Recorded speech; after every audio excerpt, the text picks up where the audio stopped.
오늘 말씀은 고린도전서 12장 1절에서 11절까지 말씀입니다. 형제들아, 신령한 것에 대하여는 내가 너희의 알지 못하기를 원치 아니하노니 너희도 알거니와 너희가 이방인으로 있을 때에 말 못하는 우상에게로 끄는 그대로 끌려갔느니라.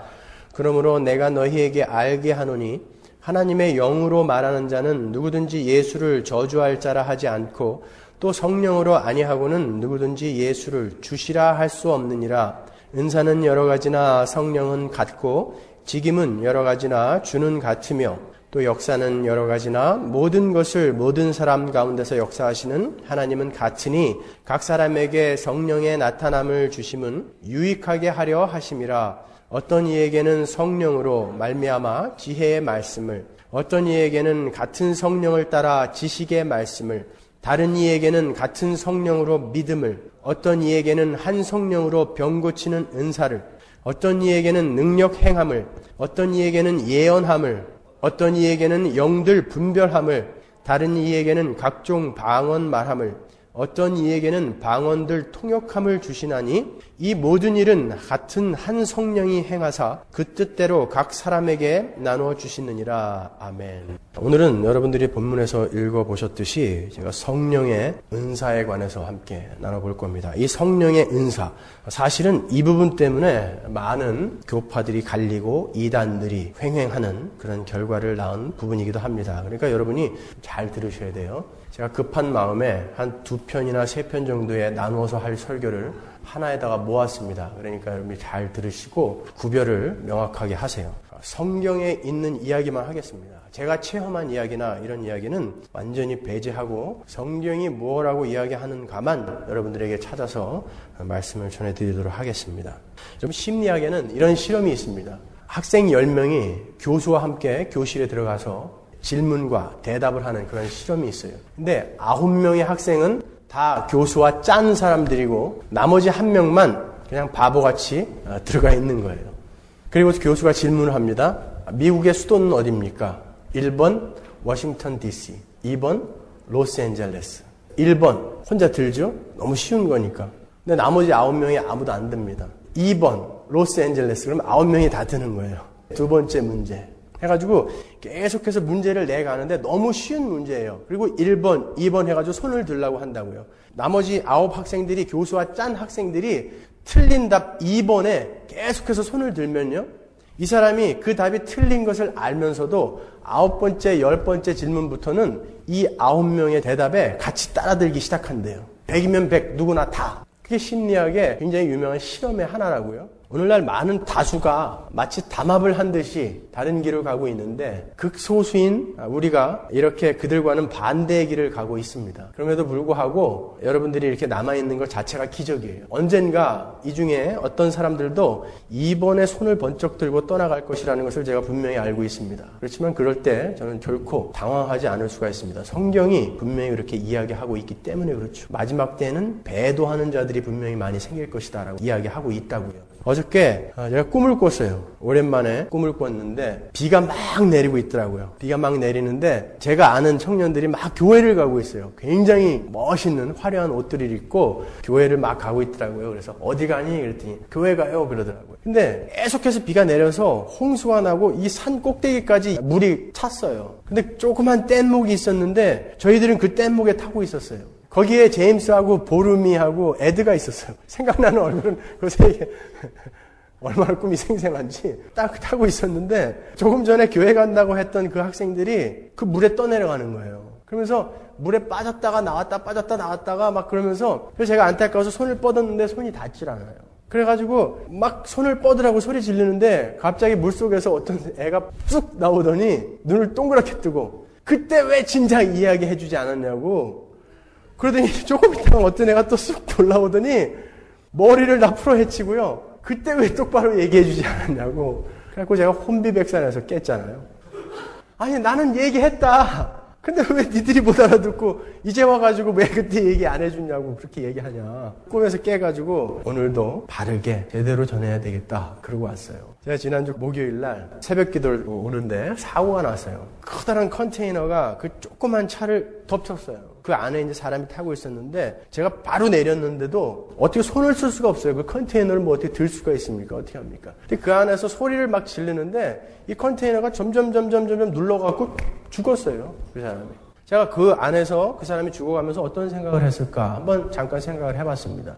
여러분이 만약에 그런 상황이 되면 여러분들에게는 가장 먼저 무엇이 떠오르겠어요? 내가 지금 죽어가고 있어요. 컨테이너가 점점 내려오고 있어요. 이제는 내가 살아날 수 없구나라는 그런 생각이 들었을 때 그런 위기에서 여러분은 무슨 생각을 하시겠냐는 거예요. 그때에 여러분들에게 생각나는 것들이 여러분의 우상입니다. 그때 여러분의 모아놓은 재산이 생각난다든가 여러분의 아내나 남편이나 여러분의 자녀가 생각난다면 여러분은 천국에 못 들어가요. 그거 아까워서. 우리는 그때에 내가 이 세상을 떠날 때에 미련 없이 다 두고 갈 수 있는 연습을 하는 거예요. 이 땅에서.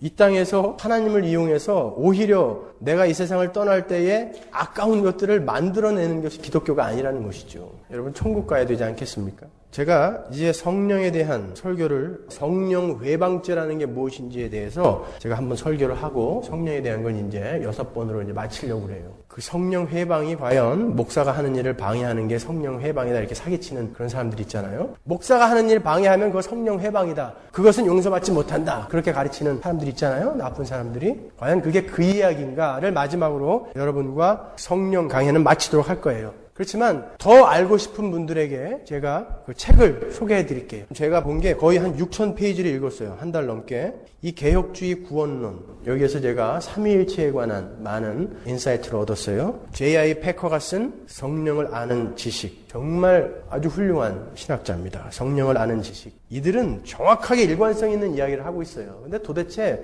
그 인간들은 어디서 무슨 책을 읽고 지금 그렇게 가르치고 있는지 구원과 성화. 퍼거슨 교수가 쓴 성령. R.C. 스프롤이 쓴 The Mystery of the Holy Spirit. 성령에 관한 거죠. 그리고 저보다 5만 배 더 스트롱하게 설교를 하신 존 메가더 목사님의 은사, Charismatic Chaos라는 예언자인가 광신자인가 아니면 이단인가. 뭘 얘기하려고 하는지 충분히 아시겠죠? 무지하게 스트롱하게 써놨어요. 그리고 워필드 교수님이 쓴 기독교 기적론. 도대체 기독교에 일어나는 그런 은사라고 하는 기적 같은 것들은 왜 일어나는가에 대해서 아주 자세히 이야기하고 있죠. 제가 청년들에게 다 한 것씩 나눠줬죠. 이거는 존 오웬, 우리 웨스트민스터 신앙고백에 참여했던 아주 어마어마한 그런 신학자입니다. 성령론, The Holy Spirit. 과연 성령이란 무엇인가에 대해서. 그리고 이 바빙크 교수가 쓴 개혁주의 신론, 여기에도 삼위일체에 대해서 아주 자세히 설명이 되어 있어요.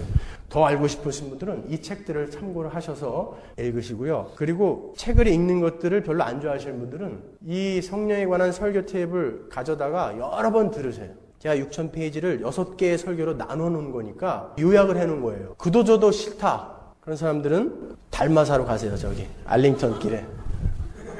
그런 사람들은 예수 믿을 자격도 없어요. 지난주까지 우리가 삼위일체, 그리고 성령의 세례, 그리고 성령의 사역, 그리고 성령 충만에 대해서 살펴봤습니다. 그래서 삼위일체에 대해서 공부하면서 성령 하나님은 무슨 능력이나 힘 정도가 아니라 바로 완전하신, 전지전능하신 하나님이다라는 것을 살펴봤고요. 그리고 성령 세례를 공부하면서 성부 하나님께서 성령 하나님을 우리에게 보내주셔서 우리의 눈이 뜨이게 되고 또 죄에서 자유를 얻게 된 것을 성령 세례라 한다 그랬습니다. 그래서 자유와 노임의 상징인 오순절날 성령이 임하신 거다라는 것을 살펴봤죠. 성령의 사역은 성령께서 오셔서 예수에 대해서, 구원에 대해서, 죄에 대해서, 의에 대하여, 심판에 대하여 우리에게 깨닫게 해주시는 그 일을 하시는 게 바로 성령님이시다라는 것을 살펴보았고, 성령 충만은 갑자기 전기가 올라서 손만 대면 다 넘어가고 이런 것이 성령 충만이 아니라 우리의 입으로, 삶으로 그 예수 그리스도를 증거하는 삶, 그것이 바로 성령 충만한 삶이다라는 것을 성경에서 찾아봤습니다. 오늘은 이 성령의 은사, 성령의 은사에 대해서 한번 살펴보도록 하겠습니다. 아마 이 설교가 끝나면 또 몇 분이 교회를 나갈 수도 있어요. 하지만 괜찮습니다. 성경이 이야기하는 바만 이야기할 거고 끝까지 남는 자만 우리는 같이 갈 거예요. 하나님은 모든 인간에게 그 지으신 만물을 통해서 자신을 계시하십니다. 로마서 1장 20절 보시면 이 세상 창조 때로부터 하나님의 보이지 않는 속성, 곧 그분의 영원하신 능력과 신성은 사람이 그 지으신 만물을 보고서 깨닫게 되어 있습니다. 그러므로 사람들은 핑계를 댈 수가 없습니다. 그렇기 때문에 사람은 누구나 은연중에 내세를 생각하고 또 어떤 절대자에 관한 막연한 두려움이나 의타심 같은 것들이 있게 마련입니다. 누구나. 그래서 사람들은 꿈속에서도 자기가 가고 싶은 어떤 막연한 좋은 곳을 꿈꾸기도 합니다. 여러분도 그러한 꿈을 꾸어본 적이 있을 거예요. 어딘지는 모르겠는데 거기만 가면 너무나 편안한 그런 꿈을 한두 번씩 꾸기도 하고, 그리고 어떤 사람을 만나도 해결되지 않는 이상형이라는 것이 사람들에게는 있다고요. 그거는 누구를 만나도 채워지지가 않아요. 기독교 심리학자들은 그런 것을 바로 우리 마음속에 남아있는 에덴과 하나님의 형상에 대한 그런 그리움이다라고 이야기를 합니다. 그래서 이 세상 어떤 부족에게라도 종교라는 것이 있어요. 어디에 가도 있어요. 아마존 밀림 속에 가도 종교가 있습니다. 막연한 어떤 신에게 자기의 필요를 구하고 자기들의 일에 해코지를 하지 말게끔 부탁을 하는 그러한 종교들이 있다고요.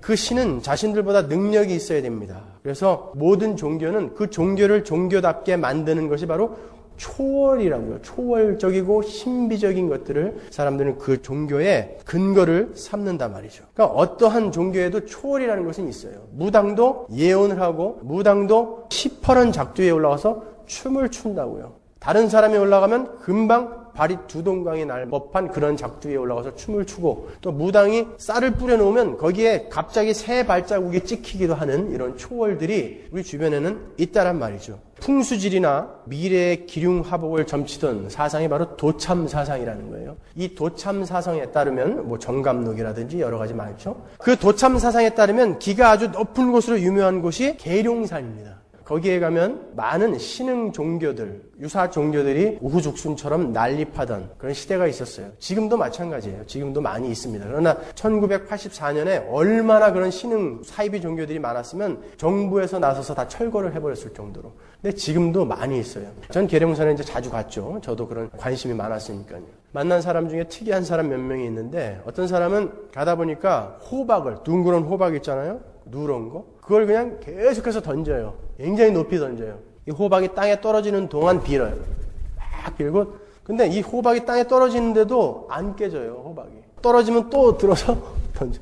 그래서 제가 이야기를 좀 나눠봤는데, 이 호박이 하늘에서 땅에 떨어지는 그 순간에 하는 기도가 다 들어진다는 거예요. 근데 왜 계속해서 그거 던지고 있는지 모르겠어요. 다 들어졌을 텐데, 여태. 인격이 연마되고 수양이 된다는 거예요. 그러면서 자기 종교 이름을 뭐라고 이야기해 주는데 잊어버렸어요. 그래서 제가 그냥 호박교다 이렇게 이야기를 하고 있습니다.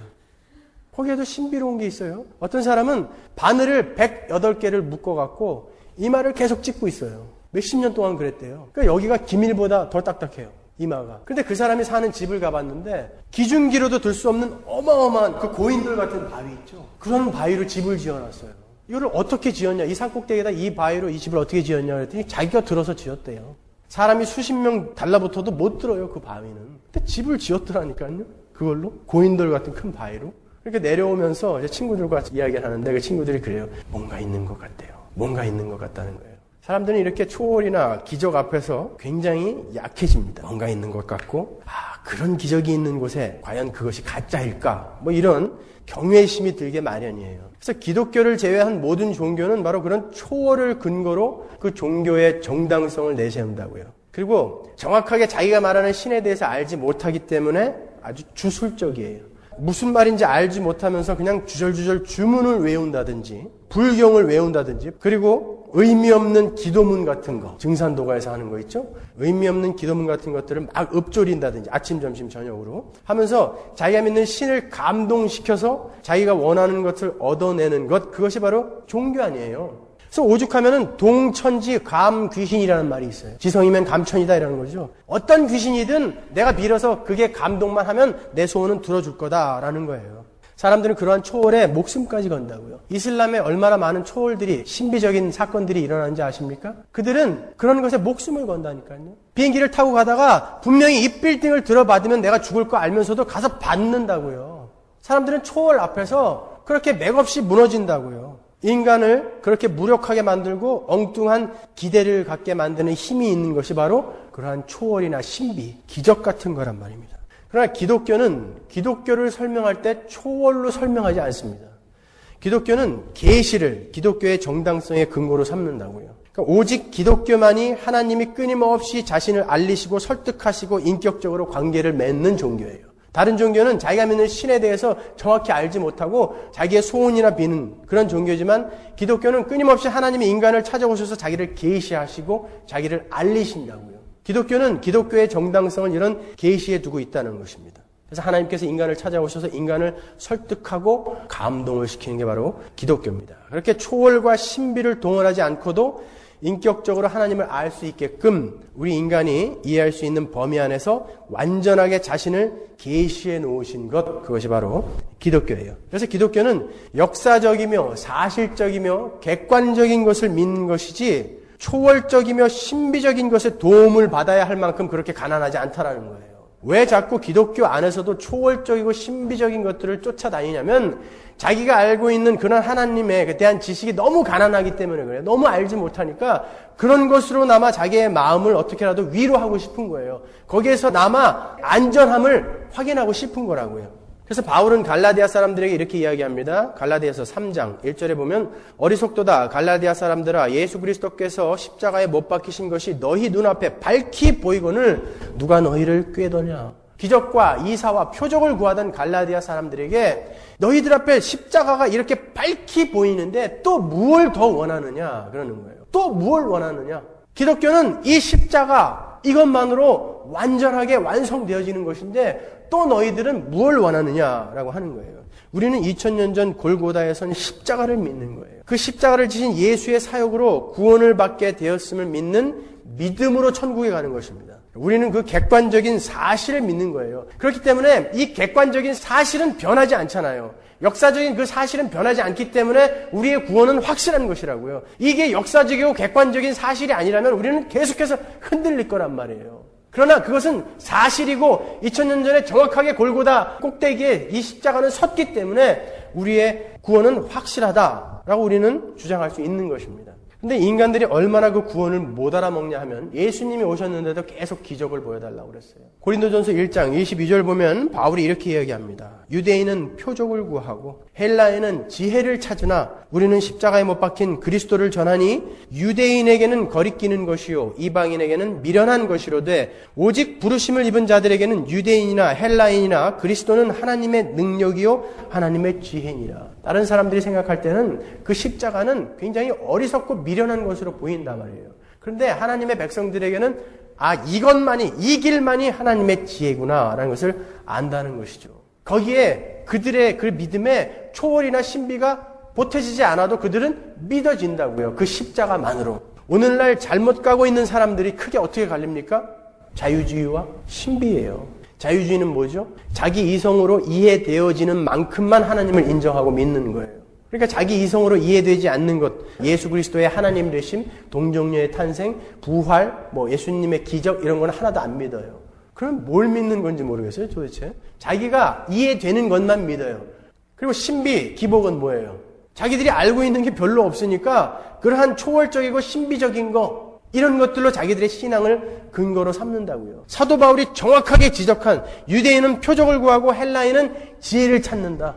그러나 우리는 십자가밖에 자랑할 게 없다라고 이야기하는 거예요. 우리는 바로 그 십자가만 이야기한다는 것입니다. 신비적인 것 가지고 제가 한 30cm 정도 붕 뜨면 여러분들이 하나님은 살아계셔 그럴 사람이 있을지도 모르겠어요. 그러나 그것으로는 예수 그리스도를 주라 시인할 수 없다라는 것입니다. 오직 예수 그리스도의 그 십자가를 믿는 믿음으로만 우리는 천국에 갈 수 있는 거예요.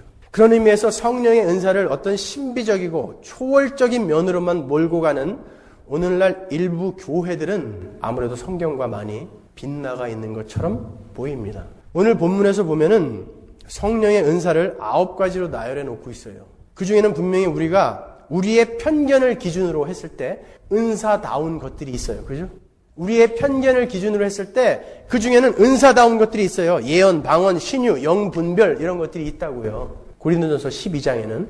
그런데 성경에는 또 다른 여러 곳에 은사를 다르게 또 설명하는 부분들이 있어요. 로마서 1장 11절로 갑니다. 내가 너희 보기를 심히 원하는 것은 무슨 신령한 은사를 너희에게 나눠주어 너희를 견고케 하려 함이니 그럽니다. 바울이 로마서를 쓴 것은 로마 교회에게 전하고자 하는 메시지는 구원에 관한 메시지였어요. 바울이 지금 무슨 신령한 은사를 너희에게 나눠주어서 너희를 견고케 하려고 하는 것이다 라는 것은 구원에 관한 복된 소식을 너희들에게 전해주어서 그래서 너희들이 가지고 있는 그 믿음이 얼마나 소중한 것인지 너희들의 믿음을 견고케 하기 위해 내가 너희들에게 신령한 은사를 나눠주길 원한다. 그런단 말이에요. 그래서 여기에서 말하는 신령한 은사는 구원에 관한 복된 소식, 바로 그 구원 자체를 은사다라고 이야기해요. 성경에서는. 조금 더 확실히 확인해 보자고요. 로마서 5장 15절. 그러나 이 은사는 그 범죄와 같지 아니하니 곧 한 사람의 범죄를 인하여 많은 사람이 죽었은즉 더욱 하나님의 은혜와 또는 한 사람의 예수 그리스도의 은혜로 말미암은 선물이 많은 사람에게 넘쳤으리라. 또 이 선물은 범죄한 한 사람으로 말미암은 것과 같지 아니하니 심판은 한 사람을 인하여 정죄에 이르렀으나 은사는 많은 범죄를 인하여 의롭다 하심의 이름이니라. 하나님의 그 은사는 예수 그리스도의 은혜로 말미암아 의롭다 하심에 이르게 하는 것이다 라고 이야기하고 있어요. 구원이란 말이에요. 은사는 더 정확하게 확인 도장을 찍는 곳이 있죠. 로마서 6장 23절 보면 죄의 삭은 사망이요 하나님의 은사는 그리스도 예수 우리 주 안에 있는 영생이니라. 클리어하죠? 성경은 구원 자체도 은사다라고 이야기하고 있단 말이에요. 뿐만 아니라 로마서 12장에는 우리가 은사답게 생각지 않는 것들을 가르쳐서 은사라고 이야기하고 있어요. 로마서 12장 6절 보십시오. 우리에게 주신 은혜대로 받은 은사가 다 각각 다르니 혹 예언이면 믿음의 분수대로, 혹 섬기는 일이면 섬기는 일로, 혹 가르치는 자면 가르치는 일로, 혹 권위하는 자면 권위하는 일로, 구제하는 자는 성실함으로, 다스리는 자는 부지런함으로, 긍휼을 베푸는 자는 즐거움으로 할 것이니라. 섬기는 일, 가르치는 일, 권위하는 것, encourage 하는 거예요. 권면하는 거, 구제하는 거, 다스리는 거, 긍휼을 베푸는 거. 이건 다 누구나 할 수 있는 거 아니에요. 그것들을 성경에서는 은사다 이야기한단 말이에요. 이렇게 평범하고 보편적인 것들이 은사의 목록에 있단 말이에요. 그러니까 너무나 평범하고 보편적이니까 별로 우리의 마음을 끌지 못하는 것이지, 은사는 분명히 우리가 생각하는 어떤 특별한 몇 가지만을 이야기하고 있지 않단 말이에요. 더더군다나 바울은 고린도전서 7장에서 결혼한 것도 은사요, 결혼하지 않은 것도 은사라고 이야기한단 말이에요. 고린도전서 7장 7절을 가보시면요. 나는 모든 사람이 나와 같기를 원하노라. 그러나 각각 하나님께 받은 자기의 은사가 있으니 하나는 이러하고 하나는 저러하니라. 결혼을 한 것도 은사요, 결혼을 하지 않은 것도 은사다. 이렇게 이야기한단 말이에요. 정리를 해보자고요. 성경이 말하는 은사는 우리가 은사답다고 생각하는 방언, 예언, 병 고치는 거, 방언 통역하는 거, 영 분별하는 거, 그런 것도 있어요. 성경 안에. 근데 구원 자체도 은사고, 결혼한 것도 은사고, 결혼 안 한 것도 은사고, 섬기는 것도 은사고, 가르치는 것도 은사고, 구제하는 것도 은사고, 긍휼을 베푸는 것도 은사다. 이렇게 한단 말이에요. 눈에 뜨이는 것 있지만 눈에 잘 뜨이지 않는 것도 있다는 것이죠. 그러나 여기에서 우리가 확인할 수 있는 건 모든 그리스도인들은 한 가지 이상의 은사를 반드시 갖고 있는 거예요. 왜냐하면 구원 자체가 은사니까. 그거는 성경이 말하는 가장 아름다운 은사지 않습니까? 그런데도 사람들은 이 눈에 뜨이는 몇 가지 은사들, 그걸 가진 사람들을 부러워한다고요. 그것이 얼마나 잘못된 것인지 오늘 여러분이 그것만 알고 가셔도 되는 거예요. 여러분, 하나님은 우리의 생각과는 아주 다르게 일을 하신다고요. 성경 공부 시간이나 설교 시간에 누누이 살펴봤잖아요. 하나님은 우리의 생각과 다르게 일을 하신다고요. 하나님은 정말 소중하고 중요한 것은 모두에게 주세요. 보편적이고 평범하게 주신다고요. 햇빛, 물, 공기, 아무거나 하나만 없어도 죽어요, 우리는. 하지만 그런 것들은, 그렇게 소중한 것들은 모두에게 주신다고요. 있어도 좋고 없어도 좋은 거는 있어도 되고 없어도 되는 인간들한테 준다니까요. 정말 중요한 건 모든 사람들에게 보편적으로 평범하게 주세요. 우리 청년들의 이제 평균 키가 170 정도 된다고 그래요. 168이라고 그래요. 그러면 165에서 175cm 사이의 사람들이 가장 많다는 거예요. 보편적이고 평범하다는 거예요. 그죠? 근데 120cm짜리 난쟁이가 와가지고 막 웃으면서, 야, 너희들은 어떻게 이렇게 평범하냐? 나처럼 이렇게 키 120 부럽지 않아? 그렇게 말하는 사람 없잖아요. 우리가 자랄 때는 손가락 6개인 사람이 간혹 있었어요. 그런 친구들이. 걔네들이 와가지고 막 웃으면서, 야, 너희들은 어떻게 손가락이 5개니? 되게 웃긴다. 전 그런 적 한 번도 못 봤거든요. 근데 유독 이 은사의 문제에서만큼은 이 보편적이고 평범한 것들에 대해서 어떻게 니네들은 내가 갖고 있는 거 이거는 못 갖고 있고 그렇게 평범하니? 이렇게 이야기한다니까요. 자, 여러분, 우리 그리스도인들이 갖고 있는 은사는 크고 작은 구분이 없어요. 조금 이따 우리 성경에서 찾아보면 여러분들이 명확히 아시겠지만 그리스도인들에게 주어지는 모든 것은, 그것이 상황이든 그것이 여러분의 어떤 고통과 아픔이든 간에 그리스도인이라는 것이 확인된 그 사람들에게 주어지는 모든 것은 은사입니다. 여러분이 그 하나님의 은혜가 아니면 여러분이 어떻게 이 자리에 존재할 수 있냐 말이에요. 하나님이 하나님의 자녀를 하나님 자녀답게 만들기 위해서 우리에게 상황과 환경과 물질과 여러 가지를 허락하신단 말이에요. 이걸 만들기 위해서 이 선한 것을 만들기 위해서 우리에게 주어지는 모든 것은 하나님의 선물이란 말이에요. 그걸 우리는 은사다라고 이야기하는 거예요. 그래서 사도 바울이 결혼한 자나 결혼하지 않은 자나 다 그게 하나님의 은사다라고 이야기하는 거예요. 우리가 하나님의 은혜로우신 그 긍휼과 풍성하신 사랑에 관심 없이 우리가 단 한순간이라도 어떻게 존재할 수 있어요. 성경은 은사를 어떤 고급한 계층의 특수한 사람들만 누리는 독특한 것이라고 그렇게 생각하지 말라고 하는 거예요. 여러분, 우리가 생각하는 독특한 것들만을 은사라고 이야기하고 그것을 받은 자들만 신앙의 한 단계 더 위에 올라선 지인 일보한 자들이라고 이야기하는 그러한 자들은 하나님을 모독하는 거예요. 그래서 제가 은사 운동을 반대하는 거예요. 은사 집회 같은 것을 제가 가지 말라고 하는 것입니다. 그들은 어떠한 특별한 몇 가지를 가지고 은사라고 규정해놓고 그것을 받은 자들은 어떤 신앙의 한 단계 더 진보한 자들이라고 그렇게 가르치고 있단 말이에요. 안 그래요, 여러분? 그런 거 못해도 상관없습니다. 하나님의 풍요로움과 하나님의 풍성한 자비로우심, 긍휼하심을 전혀 모르는 자들이에요, 그 자들은. 하나님의 그 넓으신 은혜를 너무 작게 제한시켜버리는 거죠. 우리는 은사의 목록을 살피는 것에서 눈을 돌려서 그 은사가 바라는, 지향하고 있는 목표와 방향을 먼저 살펴야 하는 거예요. 이 은사를 주었을 때 무슨 이유가 있을 거 아닙니까? 자, 하나님은 왜 우리에게 은사를 주시는가? 오늘 본문 1절에서 3절까지를 한번 읽어보겠습니다. 형제자매 여러분, 신령한 은사들에 대하여 나는 여러분이 모르고 지내기를 바라지 않습니다. 여러분이 아는 대로 여러분은 이방 사람으로 있을 때에는 이리저리 끄는 대로 말 못하는 우상 앞으로 끌려다녔습니다. 그러므로 나는 여러분에게 알려드립니다. 하나님의 영으로 말하는 사람은 아무도 예수를 저주를 받아라 하고 말할 수 없고 또 성령으로 감동하지 않고서는 아무도 예수님은 주님이시다 하고 말할 수 없습니다. 사도 바울이 지금 신령한 은사에 대해서 너희들에게 이야기해 주겠다라고 이야기하면서 뭐라고 이야기를 꺼내냐고요. 이 신령한 은사가 아니면 너희들이 예수를 주라 시인할 수 없다라는 거예요. 이 신령한 은사가 없을 때는 너희들은 그 우상이 끄는 대로 끌려다녔는데 이 신령한 은사로 말미암아 너희들은 예수를 주로 시인할 수 있게 되었다라는 거라고요. 그러니까 사도 바울은 분명하게 하나님의 신령한 은사의 목적은 바로 구원이다라는 것을 이야기하고 있는 거예요. 구원이라는 것은 우리가 구원을 받고 하나님의 자녀로 완성되어져 가는 그 과정에 필요한 것이 바로 이 은사다라는 거예요. 구약에서 제일 처음 성령의 은사를 받은 자들이 누구죠? 출애굽기 35장에 나오잖아요. 부살렐과 오홀리압. 그들이 성령의 은사를 받고 성령 충만을 받고 뭘 합니까? 좋은 훌륭한 기술을 받아서 뭘 지어요? 성막을 짓잖아요. 성막은 뭡니까? 하나님 나라를 상징하는 거예요. 하나님 나라, 성전, 옛 성전을 헐어버리고 새로운 새 성전을 짓게 되는 그 교회를 완성하기 위해서 이 은사는 주어진 거예요.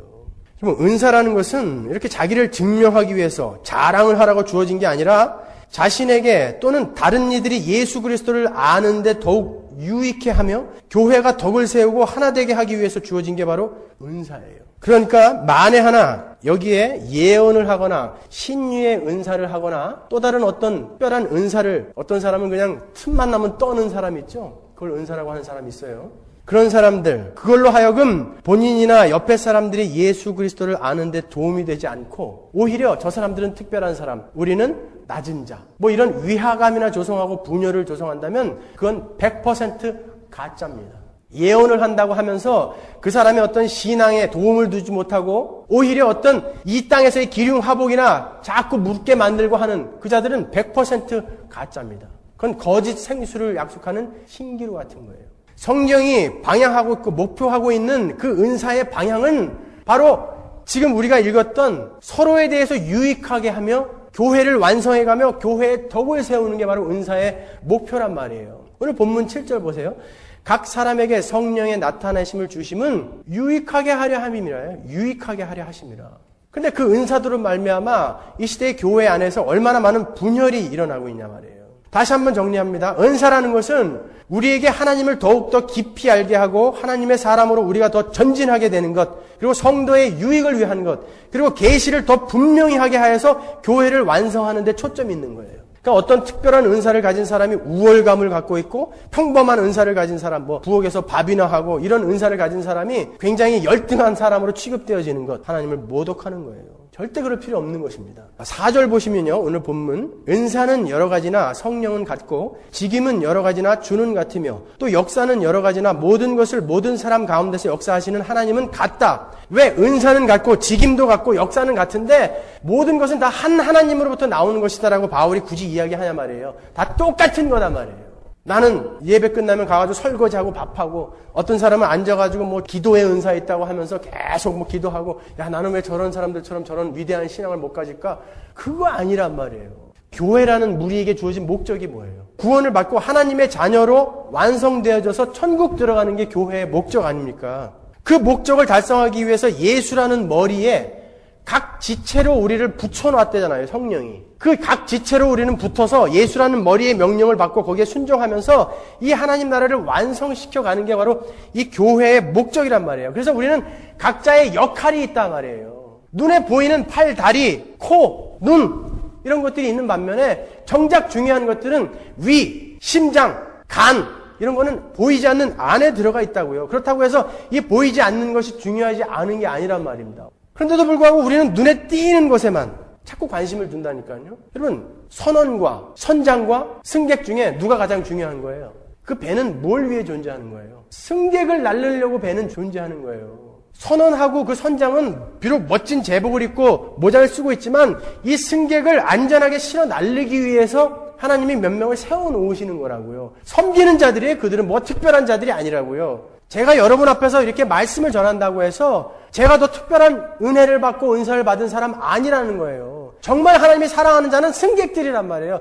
정말 하나님이 사랑하는 자는 하나님의 백성들이지 목사가 아니란 말입니다, 여러분. 여러분들을 잘 가르쳐서 정말 물에 빠져 죽지 않고 나중에 꼭 나와가지고 그때 좀 제대로 얘기해 주지 그랬어. 그런 원망 듣지 않고 잘 가르쳐서 함께 손잡고 천국에 들어가게 하는 섬기는 자로 가정교사로 보내준 게 목사라고요. 자기 자식을 중요하게 여기지 어떻게 가정교사를 중요하게 여기겠습니까? 목사는 소모되어져 가서 죽는 거예요, 그냥. 그러니까 여러분들에게 6,000페이지 읽고 6편 설교 만들어내는 거예요. 그 나머지는 다 쓸데없는 것들이거든요. 그러니까 저는 계속 저를 소모해서 여러분들을 밝은 그것으로 모시고 가는 게 저의 임무라고요. 은사라는 것은 그런 것입니다. 각자의 역할이 있는 거예요. 배너에서 그 황제의 역할을 맡은 사람은 역할은 황제지만 일당 2,000원짜리였다니까요.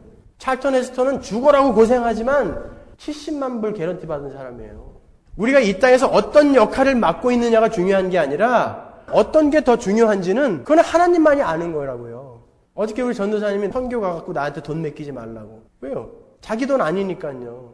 남 돈 맡아가지고 있어봐야 그거 불편하기만 하죠. 예를 들어서 30명이 가는데 1,000불씩 내서 3만 불을 자기가 갖고 있었다고 해봐요. 남들은 다 나가서 수영도 하고 놀지만 그거 갖고 있는 사람은 불편해서 못 놀아요. 잊어버릴까봐. 그거 어디 사리마다에 넣고 다닐 수도 없고 어떻게. 아니, 여러분은 하나님의 청직이라면서요. 그럼 여러분께 아니면 맡은 만큼 불편할 거 아닙니까?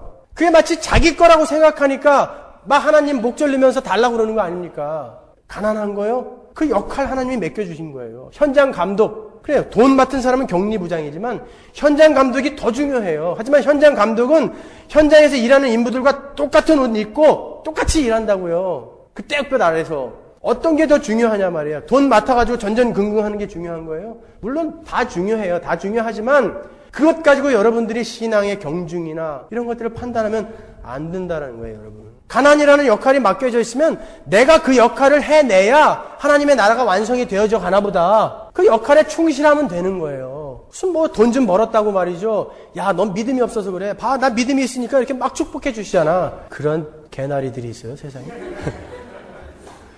그 역할에 따라 하나님이 은사를 주신다니까요. 자, 사도 바울이 고린도 교회에 서신을 보낸 이유가 뭡니까? 고린도 교회의 분열을 진정시키기 위해 쓴 거예요. 고린도전서 1장 10절 보시면 형제들아 내가 우리 주 예수 그리스도의 이름으로 너희를 권하노니 다 같은 말을 하고 너희 가운데 분쟁이 없이 같은 마음과 같은 뜻으로 온전히 합하라. 내 형제들아 근로회의 지편으로서 너희에게 대한 말이 내게 들리니 곧 너희 가운데 분쟁이 있다는 것이라. 이는 다름 아니라 너희가 각각 이르되 나는 바울에게 나는 아볼로에게 나는 게바에게 나는 그리스도에게 속한 자라 하는 것이니 그리스도께서 어찌 나뉘었느뇨? 바울이 너희를 위하여 십자가에 못 박혔으며 바울의 이름으로 너희가 세례를 받았냐? 아니라는 거예요. 이들이 싸운 게 뭐예요? 나는 아볼로파다. 나는 베드로파다. 나는 바울파다. 나는 예수파다. 누가 더 훌륭한 스승을 갖고 있고 누가 더 월등한가를 그런 걸 가지고 싸우고 있었단 말이에요. 바울이 고린도전서에서 뭐라고 그러는 거예요? 그러니까 누가 더 훌륭한 스승의 제자인가 이딴 거 자랑하지 말고 그걸로 분쟁하지 말라. 어떤 은사든지 다 하나님이 주신 것이고 너희 공동체의 유익을 위해 주신 것이다 라는 것을 알림으로 해서 그들을 하나로 묶는 데 지금 초점을 맞추고 있는 거예요. 은사라는 게 이러이러한 것이 있다라는 것을 우리에게 열거하는 게 아니라 너희들은 하나다라는 것을 알려주기 위해서 지금 성경은 그 이야기하고 있는데 이 왼수들은 무슨 딴 얘기만 어떻게 자기가 듣고 싶은 것만 뽑아갖고 듣고 있단 말이에요. 은사라는 것은 교회가 하나 되고 교회의 덕이 되며 교회를 이루고 있는 신자들의 신자됨에 유익을 주며 그로 말미암아 예수 그리스도가 더욱 분명히 드러나게 하기 위해 하나님께서 허락해 주신 거예요. 근데 방언, 예언, 환상, 진동, 신유 이런 것들만 열거하면서 마치 은사에 우열이 있는 것처럼 이야기하면서 그런 것 받지 못한 사람들을 업신여기고 위화감을 조장한다든가 하는 것들은 다 가짜예요. 고린도전서 4장 6절 보세요. 형제자매 여러분, 나는 여러분을 위하여 이 모든 일을 나 스스로와 아볼로에게 적용하여 설명하였습니다. 그것은 여러분으로 하여금 기록된 말씀의 범위를 벗어나지 말아라 한 격언의 뜻을 우리에게서 배우게 하여 어느 한쪽 편을 들고 다른 쪽을 얕보면서 뽐내지 못하게 하려는 것입니다. 누가 여러분 한 사람 한 사람을 별다르게 보아줍니까? 여러분 각자가 가지고 있는 것 가운데서 하나님께로부터 받지 않은 것이 무엇이 있습니까? 모두가 받은 것인데 왜 받지 않은 것처럼 자랑합니까?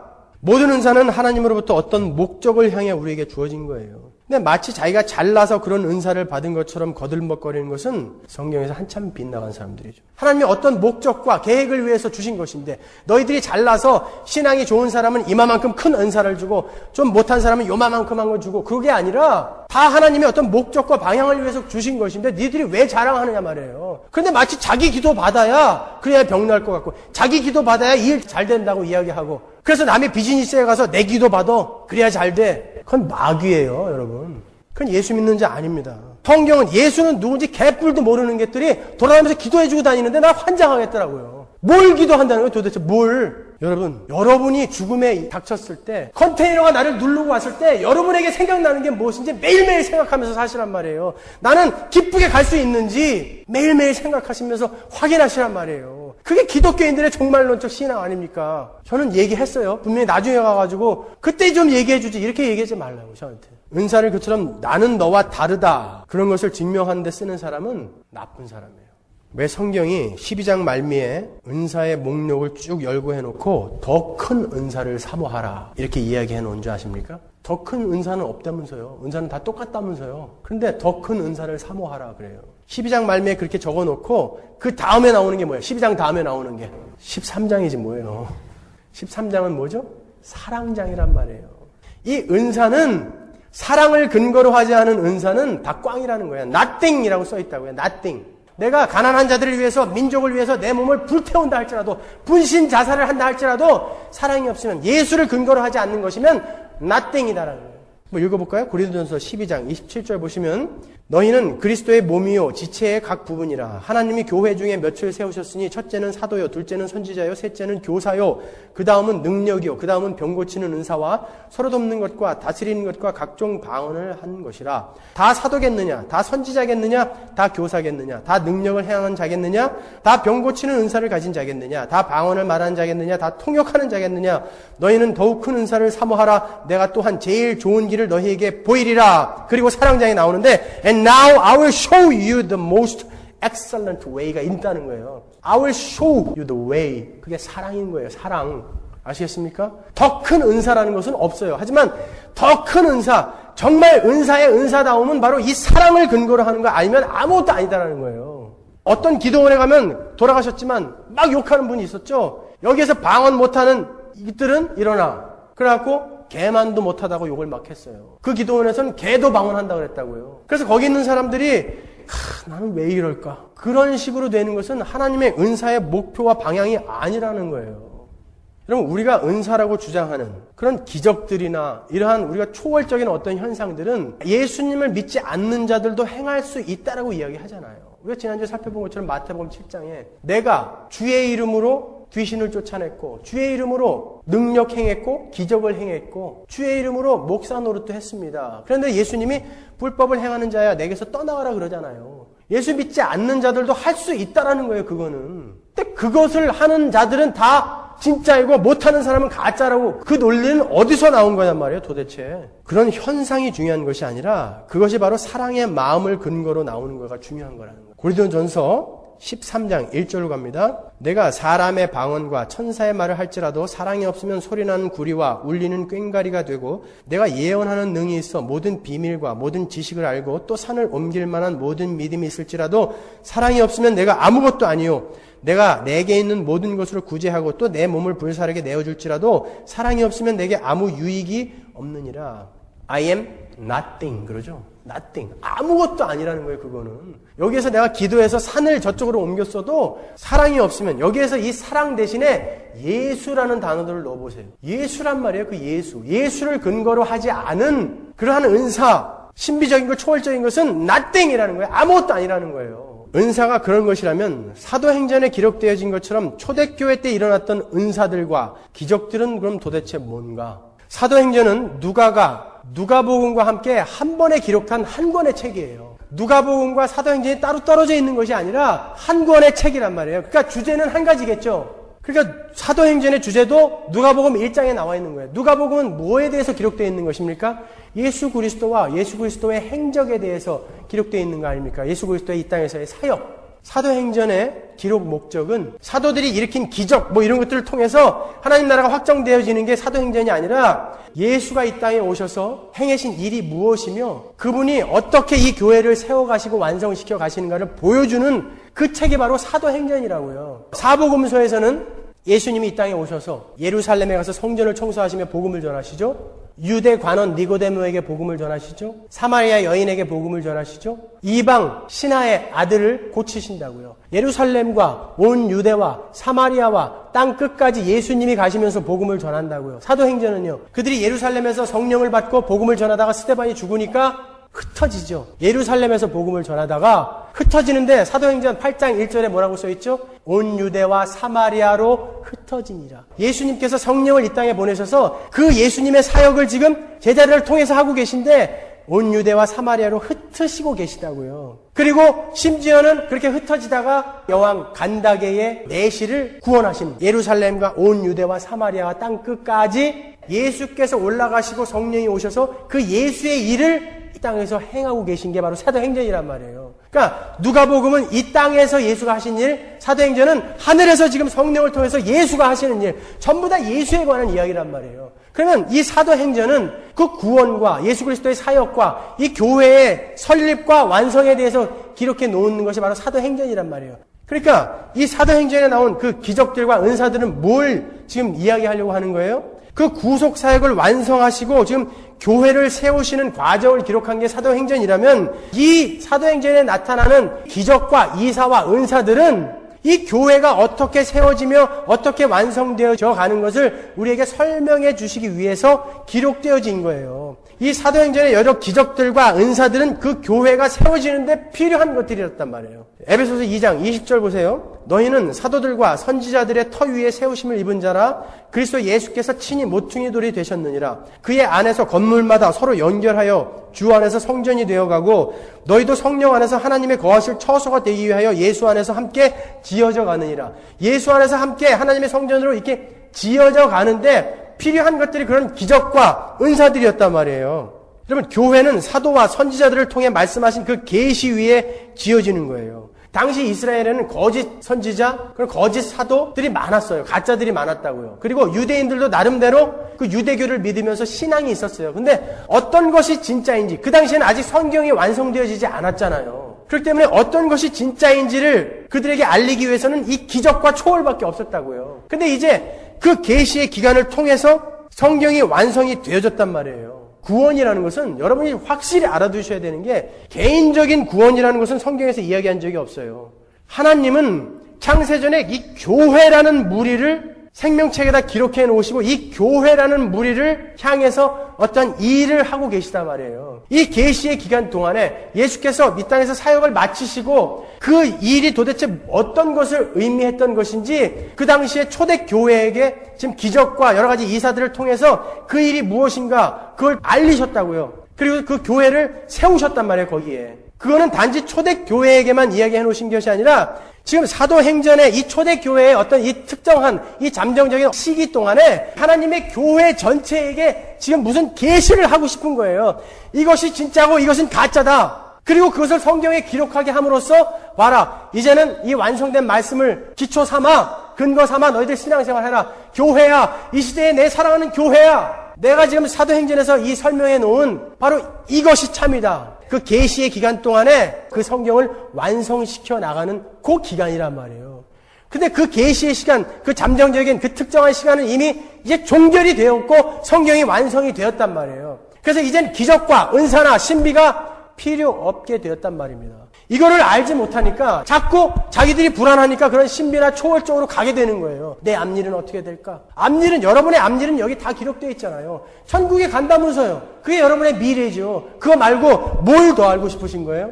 그건 말고 알고 싶은 예언적인 것들은 다 여러분이 이 땅에서 잘 먹고 잘 살기 위한 것 아닙니까? 뭐가 그렇게 신기해요? 여러분의 과거를 알아맞히는 게 뭐가 그렇게 신기해요? 여러분의 미래를 조금 일찍 알아맞히는 게 뭐가 그렇게 신기합니까, 여러분? 여러분의 미래는, 우리 그리스도인의 미래는 성경에 명확하게 계시되어져 있습니다. 로마서 15장 18절을 한번 같이 읽어보겠습니다. 그리스도께서 이방인들을 순종케 하기 위하여 나로 말미암아 말과 일이며 표적과 기사의 능력이며 성령의 능력으로 역사하신 것 외에는 내가 감히 말하지 아니하노라. 이 일로 인하여 내가 예루살렘으로부터 두루 행하여 일리루곤까지 그리스도의 복음을 편만하게 전하였노라. 보세요. 이 표적과 기사의 능력과 성령의 능력으로 무엇가 가능해졌다고요? 그 기적은 왜 주어졌다는 거예요? 이방인들을 순종케 하기 위하여 그리고 그리스도의 복음을 편만하게 전달하기 위하여 I have fully proclaimed the gospel of Christ. 기적의 목적과 방향은 그거란 말이에요. 사도행전 14장 3절 보세요. 바울과 바나바에게 기적이 임하고 은사가 임한 것이 어떻게 설명되어져 있는지 두 사도가 오래 있어 주를 힘입어 담대히 말하니 주께서 저희 손으로 표적과 기사를 행하게 하여 주사 자기 은혜의 말씀을 증거하시니 표적과 기사를 통해서 예수 그리스도의 은혜의 말씀을 증거한 거예요. 히브리서 2장 3절 보세요. 우리가 이같이 큰 구원을 등한히 여기면 어찌 피하리요? 이 구원은 처음에 주로 말씀하신 바요. 들은 자들이 우리에게 확증한 바니 하나님도 표적들과 기사들과 여러 가지 능력과 및 자기 뜻을 따라 성령에 나눠주신 것으로서 저희와 함께 증거하셨느니라. 표적과 기사와 여러 가지 능력과 자기의 뜻을 따라 성령에 나눠주신 은사들로 저희와 함께 복음을 증거하셨다는 거예요. 하나님이. 그거에 필요한 것들이 바로 기적과 은사와 초월적인 것들이었단 말이에요. 초대교회 때. 초대교회 때 성령이 우리의 눈에 보이는 그러한 모습으로 불의 혀처럼 임하고 방언이 터지고 한 곳이 몇 군데 있습니까? 4군데예요. 딱 4군데. 언제죠? 유대인들에게 다락방에서 성령이 불의 혀처럼 임하고 그들이 성령 충만을 받은 거. 그리고요. 고넬료의 집에서 고넬료와 거기 있던 사람들이 성령이 오순절날 임했던 그 모습으로 그대로 임하고 그들이 방언을 했다고 그러죠. 그리고 에베소 교회에서요. 에베소 교회에서 그들이 성령을 받고 그리스도인이 됩니다. 그리고요. 빌립이 가서 복음을 전했는데 나중에 요한과 베드로가 가서 기도하니까 그들이 성령을 받는 장면. 그 4장면밖에 없어요. 왜 거기에서만 특별하게 이러한 일들이 일어났다는 것을 기록했는지 아십니까? 당시 이스라엘의 하나님의 교회는 이 4부류가 있었다고요. 유대인들, 이방인들, 사마리아인들, 그리고 하나님을 경외하는 자라고 이름 불려졌던 이방인이었다가 유대교로 개종한 자들, 기독교로 개종한 자가 아니라 유대교로 개종했던 자들, 고넬료 같은 사람이죠. 보세요. 하나님의 교회는 유대인이나 헬라인이나 이방인이나 사마리아인이나 이방인이었다가 개종한 자들이나 동등하게 하나님의 교회의 일원이 될 수 있다는 것을 선포하는 장면이라고요. 다른 거 아니에요. 그 당시에는 사도들조차도 이방인들, 사마리아인들을 개 취급도 안 했다고요. 그러니까 베드로가 고넬료에게 복음 전하러 가면서 뭐라 그럽니까? 아니 하나님 내가 어떻게 이방인들에게 갑니까? 근데 갔더니 성령이 오순절날 임했던 그 성령 똑같은 모습으로 임한 거예요. 그리고 방언이 팡 터진 거예요. 그러니까 이제는 이방인들에게도 복음이 전해지는구나. 이제 이방인들에게도 복음이 적용이 되는 거구나라고 베드로가 알았단 말이에요. 그래서 제자들에게 가서 설명해 준다고요. 제자들이 막 싸우잖아요. 너 어떻게 이방인에게 가서 복음을 전했냐? 그랬더니 아니야. 그때 오순절날 우리에게 임했던 성령과 동일한 모습으로 거기 성령이 임하더라. 그러니까 제자들이 그러면 이제 이방인들에게도 복음이 적용이 되는구나. 알은 거예요. 고넬료의 집에 가서 이방인이었다가 유대교를 개종한 사람도 이 사람에게도 동일하게 성령이 임하고 방울이 터지네? 맞구나. 이들에게도 복음이 전해지는구나. 사마리아인들, 에베소인들 오순절날 성령이 임했다고요. 그건 교회 전체에게 임한 사건이라고요. 근데도 불구하고 왜 그 이후에 그렇게 눈에 보이는 성령의 모습이 나타났냐면 바로 이것을 이 전체 교회에게 알리기 위한, 선포하기 위한 거라고요. 그 이후로는 아무것도 없어요. 오죽하면 여러분 바울이 점점 그 사역의 말기 쪽으로 가면서 죽은 자를 살렸던 바울이 자기의 사랑하는 동역자 제자들의 병을 못 고쳐요. 왜 못 고칠까요? 베드로는 기도해서 아나니아와 삽비라를 한 번에 죽인 자예요. 그죠? 그런데 나중에 그를 감옥으로 끌고 가려는 군사들, 아니 그 정도 능력이 있으면 베드로를 잡으려고 하면 손모가지가 똑 부러져야 될 거 아니에요. 근데 잡혀가가지고 뒤지게 맞고 나온다고요. 왜 그럴까요? 왜 그런 기적이 안 일어나요? 점점 죽은 자가 살아났고 그냥 한마디로 사람을 그냥 죽여버리는 그러한 능력의 사람들이 왜 사역의 말기로 가면서 그렇게 두드려 맞고 다니고 왜 그러냐 말이에요. 목적과 그 계획이 완성되어져 감에 따라 이제 하나님이 그게 필요 없어진 거라 말이에요. 이제 성경이 완성되어져 간단 말이에요. 그러니까 필요 없기 때문에 그 제자들에게 그런 게 없다고요. 오죽하면은 바울이 사람들이 헤매다 스수다 해가지고 야, 이 사람들이 정말 신인가 보다 그러니까 옷을 찢잖아요. 이 기적을 보고 믿지 말아라 제발. 이건 우리에게서 나온 게 아니라 하나님이 지금 나를 통해서 너희들에게 뭔가 알리고 싶은 건데 왜 기적 앞에서만 이렇게 무릎을 꿇느냐. 옷을 다 찢어버리지 않습니까? 그런데 그렇게 우리의 신앙의 선배들은 그런 자세로 은사를 대했는데 오늘날은 어떻게 나한테 기도 안 받으면 니들 다 망해? 이게 도대체 어디서 나온 거냐 말이에요. 디모데 후서 4장 20절 보세요. 에라스도는 고린도에 머물렀고 드로비모는 병들므로 밀레도에 두었다 그래요. 드로비모는 사도 바울과 함께 계속해서 연못돈을 걷어가지고 다니던 동역자였어요. 너무 아프니까 병이 들어가지고 밀레도에 두고 왔어요. 사도 바울이. 왜 안 고치고 그냥 두고 오냐고요. 거기다가. 살릴 수 있었잖아요. 사도 바울은. 그런 능력 있는 사람 아닙니까? 빌립보서 2장 26절 보십시오. 에바브로디도가 병에 걸렸을 때 사도 바울이 근심합니다. 못 고치고요. 그가 너희 무리를 간절히 사모하고 자기 병든 것을 너희가 들은 줄을 알고 심히 근심한지라. 저가 병들어 죽게 되었으나 하나님이 저를 긍휼히 여기셨고 저뿐 아니라 또 나를 긍휼히 여기사 내 근심 위에 근심을 면하게 하셨느니라. 근심해요. 디모데전서 5장 23절 보세요. 디모데가 너무너무나 몸이 약하고 아프니까 사도 바울이 그 사역의 말기에 뭐라고 이야기하는지 이제부터는 물만 마시지 말고 내 비위와 자주 나는 병을 인하여 포도주를 조금씩 쓰라. 너 그렇게 아프지 말고 포도주를 조금씩 써서 그 고통을 좀 면해봐라. 그런다고요. 뿅하고 고쳐주면 되지 뭐 포도주까지 먹으라고 그래요. 못 고치는 거예요. 은사라든지 기적 같은 거는 성경이 완성되어지면서 소멸되어지기 시작했단 말이에요.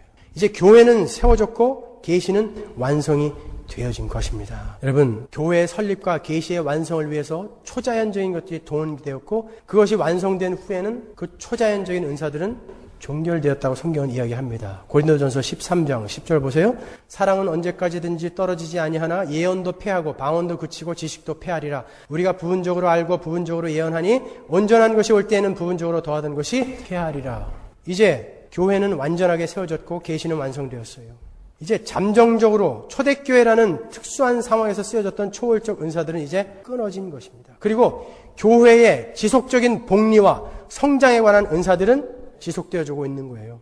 섬김의 은사, 가르침의 은사, 구제의 은사, 교회가 유지되어져 가는데 필요한 은사들은 우리 안에 있단 말이에요. 우리가 그리스도인들입니다. 그리스도인들은 모두 다 은사를 가지고 있는 자들이에요. 우리가 얻은 구원이 바로 그것이고 우리가 하나님의 자녀로 만들어져 가는데 주어지는 모든 상황, 모든 것이 바로 하나님의 은사인 것입니다. 자기가 조금 더 특별한 것을 가지고 있다고 자랑할 것도 없고 남이 가진 은사를 부러워할 것도 없어요. 그 은사는 모두 우리 하나님의 자녀들의 자녀됨을 위한 목적으로 주어진 것이고 우리 모두는 반드시 그 완성의 자리에 설 것이기 때문에 그렇습니다. 여러분, 기적 앞에 맥없이 무너지지 마십시오. 초월 앞에, 신비 앞에 무너지지 마십시오. 무당이 작두 위에 올라가서 덩실덩실 춤추는 거, 그런 거와 방불한, 아니 어떻게 보면 그런 것보다도 못한 그러한 예언이라든지 병 고치는 것이라든지 그런 것에 몰두하지 마시고 그런 것들은 가짜들도 행할 수 있다고 그러지 않습니까? 그러면 가짜도 할 수 있고 진짜도 할 수 있는 것 뭐 그런 거에 그렇게 구별할 수 없는 거에 목매달지 마시고 진짜들만 이해할 수 있는 것에 목매달으란 말이에요. 그게 우리 교회가 가는 방향인 것입니다. 우리는 성경 말씀 이외에 어떤 것도 인정하지 않습니다. 여기에서 이야기하는 바만 설교할 것이고 여기에서 이야기하는 바만 우리가 논의할 것이고 받아들일 것입니다. 기도하겠습니다.